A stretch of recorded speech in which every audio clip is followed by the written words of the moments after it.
Mga kababayan, pasalubungan po natin ng masigabong palakpakan ang Pangulo ng Republika ng Pilipinas, Kagalang-galang Benigno S. Aquino III.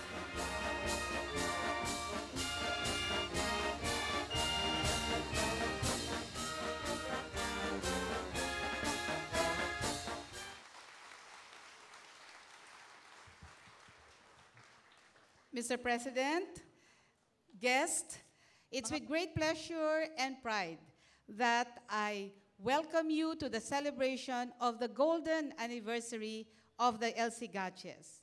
We inspire more to join us in this growing community.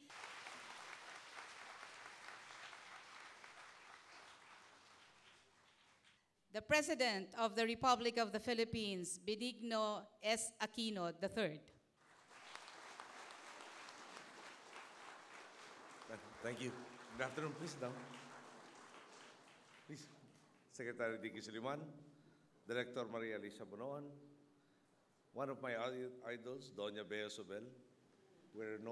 She's known rather, for all of her good works. I'm not sure how many of you know how much of a revolutionary she was, especially during the EDSA Revolution.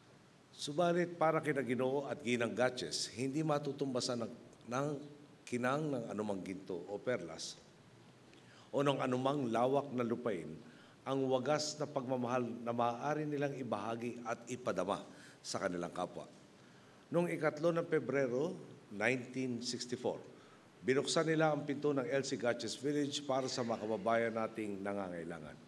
Ito po ang una at nananatiling pinakamalaking residential care facility ng pamahalaan para sa persons with development or learning disabilities.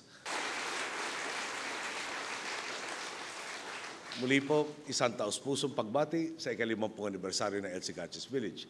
Tiwala akong patuloy kayong magiging mabuting ehemplo ng wagas na pagkalinga sa kapwa sa mga susunod pang henerasyon ng Pilipino.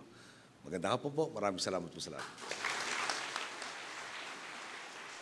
Thank you, Mr. President.